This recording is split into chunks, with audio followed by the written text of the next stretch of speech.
I have no idea. I think I'm not Rose. Because there's Rose and not Rose. So I'm Yvette. And I'm Rose Banks. Well, Gatwick was built in 1934. That built it as a boarding house. And then it was leased to the Dutch Navy. And then it continued to run as a rooming house until our parents leased it in 1970. It went up for sale, so Mum and Dad decided to buy it in 1972. And then Mum got very sick at that stage. She had leukemia.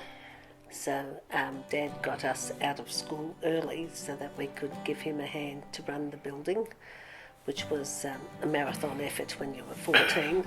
We were both 14 at the time. We were twins. And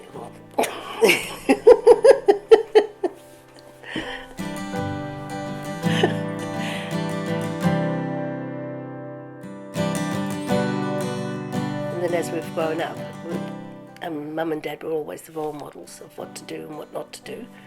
I think that goes with everything that he taught us. He would stand there and you'd just go over and over.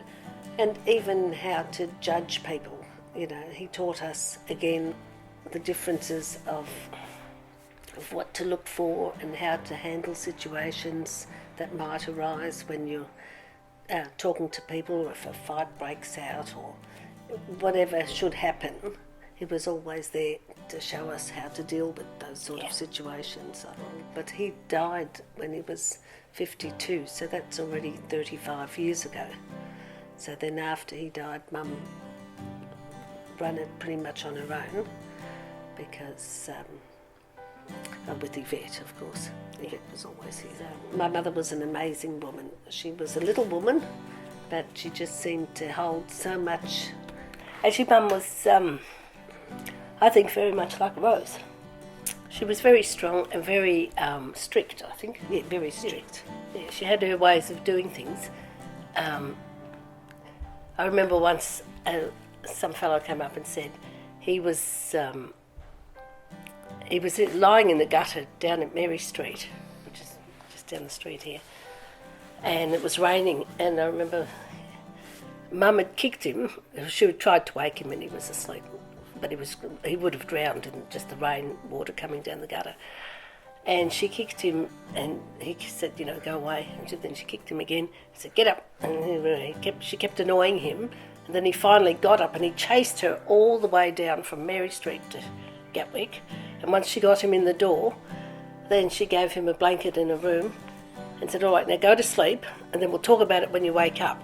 And he still remembered that, and he mentioned it at her funeral. At her funeral, he came and said, if it wasn't for her, that he would have drowned. And she kept persisting on trying to wake him up, just so that he could he was calling her names all the way down the street, just so that he'd get up out of the gutter and at least be upright rather than laying down. Yeah. I don't think she was quite expecting him to run after her, but then she ran anyway. Well, my name's Danielle Banks. I'm actually Danielle Yvette Victoria Renee Banks. I am Rose's daughter, and so I think my dad had a couple when he'd named me, so he's just thrown a couple of extra names in there.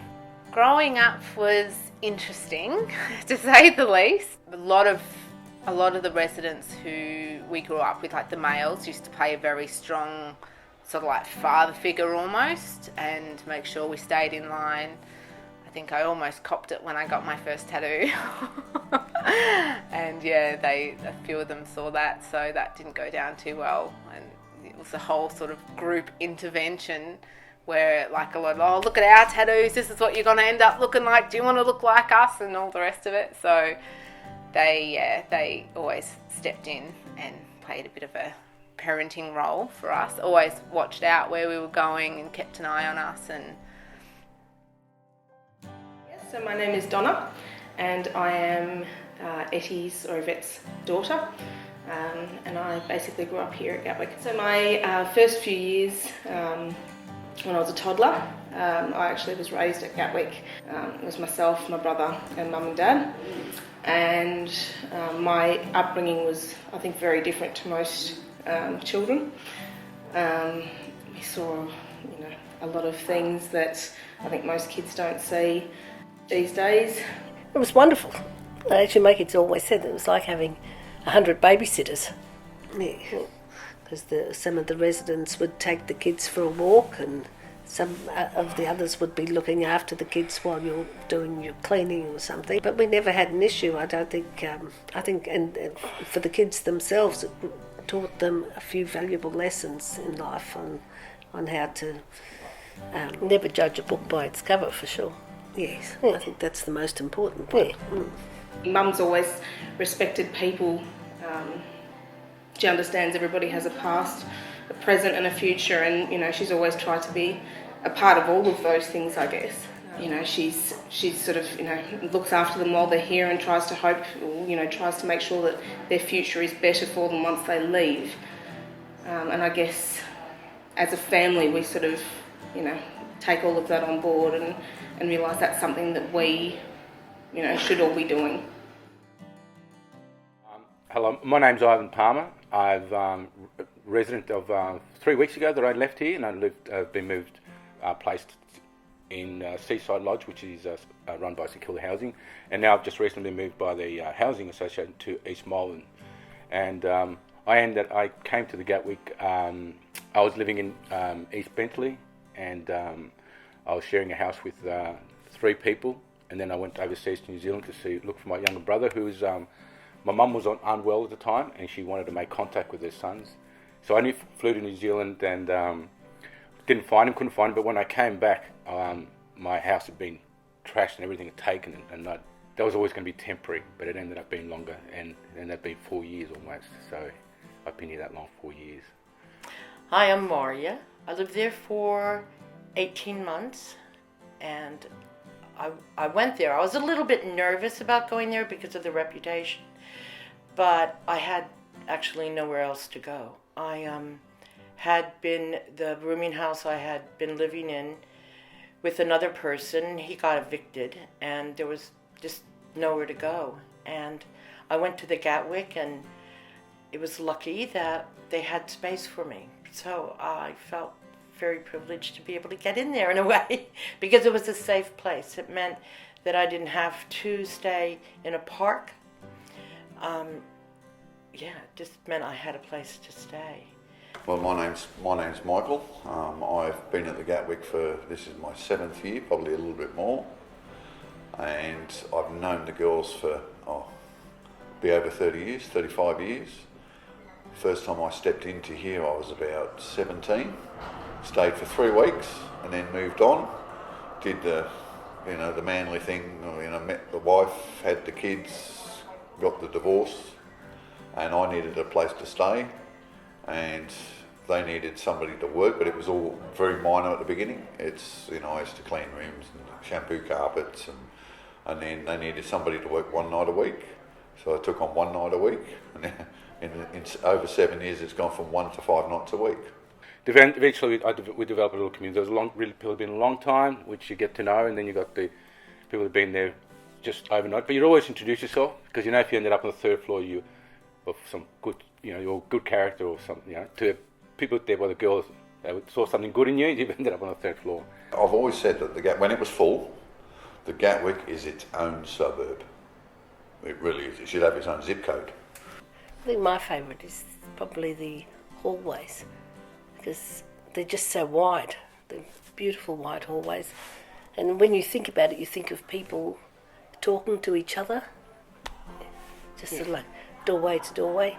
Hello, how are you? It's like a whole separate world. It's almost like a little street. You could use the laundry facilities downstairs, and a lot of times you would see Rose and Eddie down there doing the laundry, and you'd help them hang up the sheets and the towels and everything, and you'd have a bit of a talk to, and they'd talk about all they remembered when they were little girls looking out the window of the basement and people talking to them through there.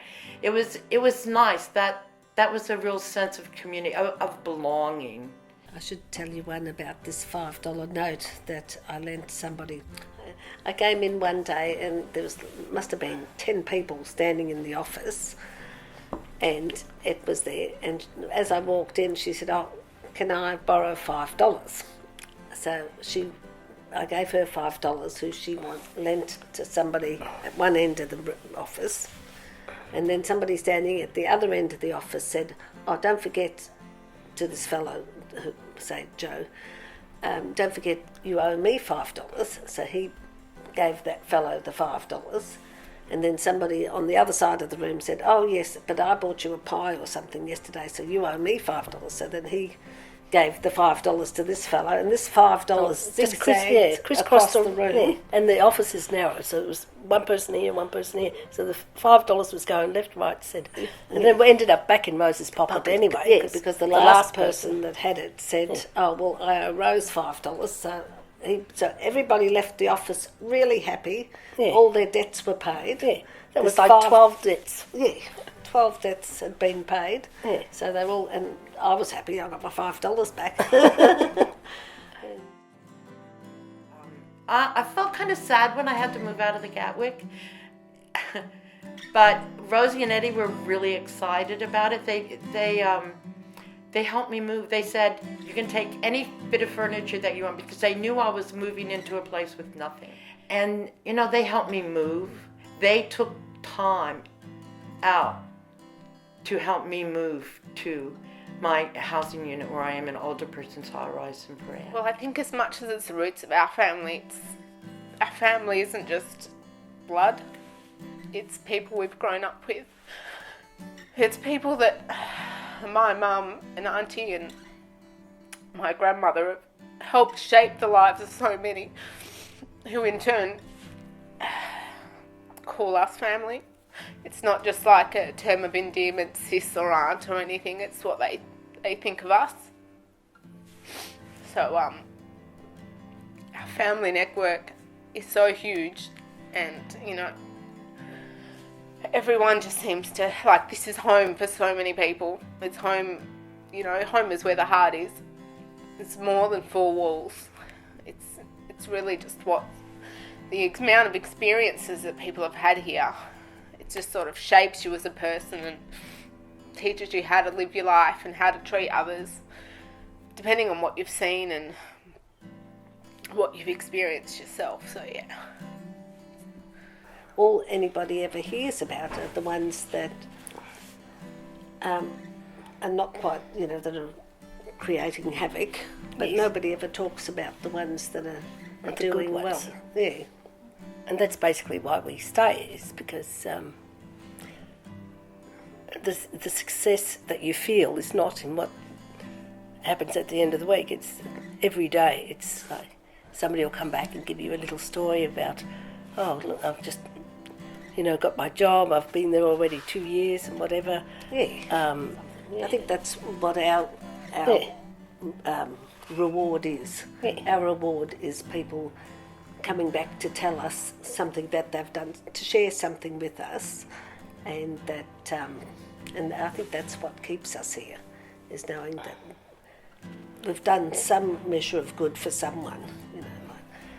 So we had a couple the other day that came in, and they both met here, and they've got a new little baby. Yes, and they called the baby Rose. So which is lovely, I thought. That's what I mean. There's only Rose and not Rose. Yes. Saw a need to help the people, and we felt we could do it and continue what Mum had started. So But even at the funeral, I mean, even just seeing all these people come and say what wonderful things she did and how it changed their lives, when we just sort of took it as everyday sort of, that's just what Mum did. So to see how respected she was and how many people turned out, how much support there was for our family, that's probably the biggest event. I find it, I miss this in a strange, weird, wacky place. I kind of miss this place. The whole spectacle, the whole craziness, and I think Yvette, the other one of the sisters, she'll miss this place too. Just for, even Rose will miss it, I'm pretty sure. Not coming here, it leaves a big void in your life, and you've got to fill it in with other things. And that's something I've got to find that I've got to get myself on top, is fill that void with some constructive, healthy things in my life that will add and contribute to to the better change of my life. But it won't hit me for a couple of weeks. Once I actually step out of the place for the last time and I'm sitting around, I'm going to go nuts. I'm used to the hubble and bubble all the time, you know. I've had years of it, but it's going to stop. It's Gatwick. It's being addicted to the Gatwick. Yeah. I mean, I suffer that myself. Yeah, if I'm not here for a day, then you get Gatwick withdrawal. Yeah. Yeah. Well, that's it. A lot of tenants come back for what they call a Gatwick fix. Yeah, just so that they can come through the doors and have a little chat, and then go away again feeling quite comfortable and quite relieved. And it was nice that they listened to you as a person. You weren't like, blah, or they didn't judge you or anything like that. You know, if everyone could just live their lives with just a little bit more empathy and just to, you know, slightly understand what somebody else has gone through before they're so quick to judge, you know, and it's not just about throwing a food voucher at someone, and it's not just about saying, oh, well, I'll give you a voucher to stay here. It's about giving them 5 seconds of time and just to treat them as an equal, because, you know, we're all people. And, I think that's a lesson that we all learnt from very early on. Oh, I've never really thought about how we would be remembered. I just think as long as we're not judged would be lovely. I think so long as people don't think we're because we've never judged anyone. Yeah, we don't judge anyone, so I don't think I'd like to be judged, but I'd like to be remembered for just listening, I think, just being nice. Yeah. As you know, you can start that one again, that song. I can't even think of what I'd like to be remembered for. Don't want to be liked. I'd like somebody to remember my name. Yes, well, that's a good one. I can't think of something, but I just thought it would be nice to say goodbye. That'll just start me up. Yeah.